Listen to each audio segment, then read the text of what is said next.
এক কৃপণ জমিদার যে কখনো কাউকে এক মুঠো চালও দেয়নি, এক রাতে দরজায় এলো এক অসহায় ফকির, কিন্তু সে ফিরিয়ে দিল তাকে। পরদিন থেকেই তার জীবনে শুরু হলো একের পর এক ভয়ঙ্কর বিপর্যয়। সব হারিয়ে বুঝল সে যাকে ফিরিয়ে দিয়েছিল সেই ছিল তার সবচেয়ে বড় পরীক্ষা। আর সেই এক রাতেই বদলে গেল তার পুরো জীবন। আসসালামু আলাইকুম, আপনারা দেখছেন দ্য অনেস্ট বক্স বিডি, যেখানে প্রতিটি গল্পে লুকিয়ে থাকে জীবনের গভীর শিক্ষা। গ্রামের নাম ছিল রামনগর। চারদিকে সবুজ মাঠ, খাল, বিল আর মাটির ঘরে ভরা শান্ত একটি পরিবেশ। সেই গ্রামেই বাস করত হাশেম মিয়া, একজন ধনী জমিদার। তার ছিল অগাধ সম্পদ, বড় বড় জমি, গরু, ধানের গোলা, সবকিছু। কিন্তু তার একটা বড় দোষ ছিল, সে ছিল ভীষণ কৃপণ। গ্রামের মানুষ তাকে সামনে হাশেম সাহেব বললেও পেছনে ডাকত হাশেম কৃপণ। কেউ যদি তার কাছে সাহায্য চাইতে যেত, সে বলতো, নিজে কামাও, অন্যের কাছে হাত পাতো না। প্রতিদিন তার দরজায় অনেক গরিব মানুষ আসত, কিন্তু কেউ কখনো তার কাছ থেকে সাহায্য পেত না। একদিন সন্ধ্যার পর হঠাৎ আকাশ কালো হয়ে গেল। শুরু হলো ঝড়, বিদ্যুৎ চমকাচ্ছে, সাথে প্রবল বৃষ্টি। ঠিক তখনই তার দরজায় কড়া নাড়ার শব্দ হলো, ঠক ঠক ঠক। হাশেম মিয়া বিরক্ত হয়ে দরজা খুলে দেখে একজন বৃদ্ধ ফকির দাঁড়িয়ে আছে, ভেজা কাপড়, ঠান্ডায় কাঁপছে। ফকির বলল, বাবা, একটু আশ্রয় দাও, খুব ঠান্ডা লাগছে। হাশেম মিয়া মুখ বাঁকিয়ে বলল, এখানে জায়গা নাই, অন্য কোথাও যাও। ফকির অনুরোধ করল, একটু বসতে দিলেই হবে, কিছু খেতে চাই না। কিন্তু হাশেম মিয়া কোনো কথা না শুনে দরজা বন্ধ করে দিল। সেই রাতে ঘুমাতে গেলেও তার মন অস্থির ছিল, বারবার সেই বৃদ্ধের মুখ ভেসে উঠছিল। অবশেষে ঘুমিয়ে পড়লে সে এক ভয়ঙ্কর স্বপ্ন দেখল। সে এক অন্ধকার মাঠে দাঁড়িয়ে আছে, চারপাশে আগুন জ্বলছে। হঠাৎ সেই ফকির সামনে এসে দাঁড়ালো, কিন্তু এবার তার চোখে অদ্ভুত আলো। ফকির বলল, হাশেম, তুমি কি মনে করো তোমার সম্পদ তোমাকে বাঁচাবে? হাশেম ভয় পেয়ে বলল, তুমি কে? ফকির উত্তর দিল, আমি সেই সুযোগ যাকে তুমি ফিরিয়ে দিয়েছ। চারপাশের আগুন আরো বেড়ে গেল।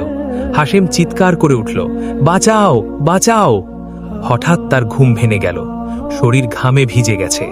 সকালে বাইরে বের হয়ে সে হতবাক হয়ে গেল। তার ধানের গোলা পুড়ে ছাই হয়ে গেছে। লোকজন বলল, রাতে বজ্রপাতে আগুন লেগেছিল। সে দৌড়ে গিয়ে দেখল সব শেষ। এরপর একটার পর একটা বিপদ আসতে লাগলো। তার গরুগুলো অসুস্থ হয়ে মারা গেল, জমিতে ফসল হলো না। ধীরে ধীরে তার সম্পদ কমতে লাগলো। সবচেয়ে কষ্টের ছিল, লোকজন তার থেকে দূরে সরে গেল। একদিন সে গ্রামের এক লোকের কাছে সাহায্য চাইল। লোকটা বলল, আপনি তো কখনো কাউকে সাহায্য করেন নাই। এই কথা শুনে হাশেমের বুক ভেঙে গেল। শেষ পর্যন্ত তাকে তার বড় বাড়ি বিক্রি করতে হলো। সে একটা ছোট্ট কুঁড়ে ঘরে থাকতে লাগলো। একদিন রাতে বসে সে একা একা কাঁদছিল, বলছিল, আমার সব ছিল, কিন্তু আমি কাউকে কিছু দিই নাই। আজ আমি একা। পরদিন সে মসজিদে গেল।